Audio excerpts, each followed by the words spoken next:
Tata laksana benda asing tracheobronchial pertama dari dan antibiotik. kartilago tiroid, kemudian di bawahnya ada kartilago obliquoid, baru trakea dengan Benda asing 15 cincin trakea. Kemudian di bawahnya ada bronkus kanan bercabang 2, bronkus kiri, dan lakukanlah fase bronkus kiri cairan bercabang non 3. irritatif, bersihkan jalan nafas, berikan oksigen, Patofisiologi benda asing, laring tracheobronchial. Jika benda asing Benda asing ya, meatal halus non obstruksi itu kongestif pembuluh darah mukosa ringan. Jika meatal kasar obstruktif, maka menyebabkan stop valve tipe obstruksi, tipe stop valve atau one way valve obstruksi. Jika benda asing organik, reaksi lebih cepat dan lebih hebat. Dan lakukan bronkoskopi segera, berikan Untuk kortikosteroid gejala dan tanda antibiotik. Jika adalah sumbatan choking darat, atau organik dan batuk tajam, tiba-tiba, maka bronkoskopi darurat. Jika choking atau rasa tercekik, gasping atau rasa tersumbat, antibiotik dan gagging atau menahan kortikosteroid. nafas, dan mendeham. Kemudian lakukan cervikotomi. Tanda-tanda dan gejala aspirasi benda asing berkurang atau menghilang, itu adalah fase asimptomatik. Gejala dan tanda sesuai dengan lokasi bersangkutan benda asing ada fase komplikasi.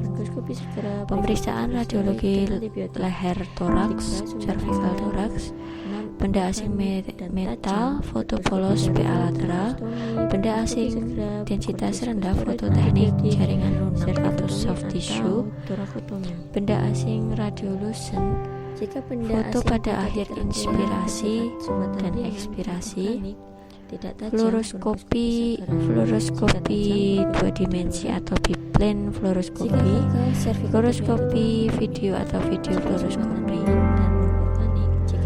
Menegakkan diagnosis, pemeriksaan endoskopi menggunakan laringoskopi dan bronkoskopi kaku atau fleksibel. Penata laksanaan adalah ekstraksi benda asing sesuai lokasi. Kegawatan darurat adalah obstruksi jalan nafas.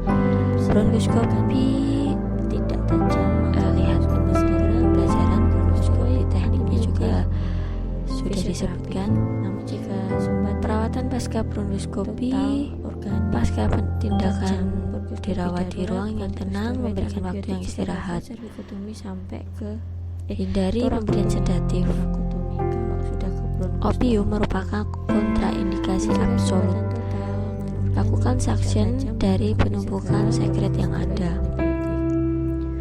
Bila pasien memakai trakea kanul, sekret disuction melalui kanul. Komplikasi yang dapat terjadi adalah emfisema, atelektasis, pneumonia, pembentukan abses, sepsis, perforasi.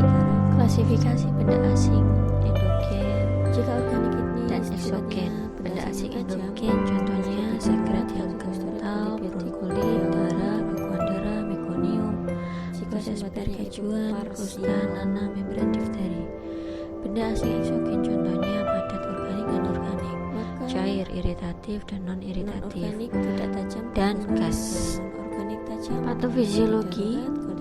Saat benda asing melewati plika vokalis, refleks penutup plika vokalis akan menahan benda asing masuk ke dalam dengan refleks batuk, dan antibiotik benda asing akan keluar.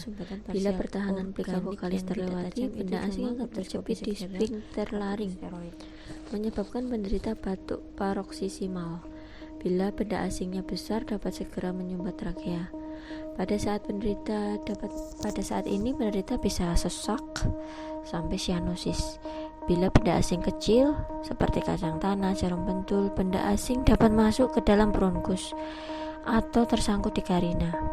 Pada saat ini tidak ada keluhan atau fase asimptomatik, bisa terjadi 24 jam, tergantung sifat dan jenis benda asing serta derajat sumbatan.